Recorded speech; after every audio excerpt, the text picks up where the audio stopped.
এটা প্রথম match time মতো না হওয়ার চান্স খুব বেশি। জিনিসটা হচ্ছে যে আমি তো এসেছিলাম প্লেয়ারদের সাথে কথা বলেছি যে হ্যাঁ, ইভেন আমরা একটা প্রেস রিলিজ দিয়েছি যেটা অনাকাঙ্ক্ষিত একটা মন্তব্য, ইন্ডিভিজুয়ালি একটা অনাকাঙ্ক্ষিত মন্তব্য করেছেন, যেটার এগেনস্টে প্রসেসে ইভেন শোকজ নোটিশ তার সার্ভ করা হয়েছে। উনি, এটা তো আমার ব্যাপার না, প্রেসিডেন্ট সাহেব শোকজ নোটিশ সার্ভ করা হয়েছে, কিন্তু এটা একটা প্রসেস মেনটেন করতে হবে।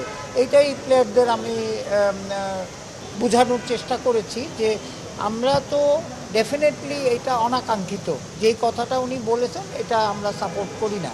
তো সুতরাং কিন্তু এটার একটা প্রসেস আছে যে এইটার জন্য ওয়েট করছি। তো ওনাদের বুঝিয়েছে এখন যদি মাঠে আসে তাহলে খেলা হবে।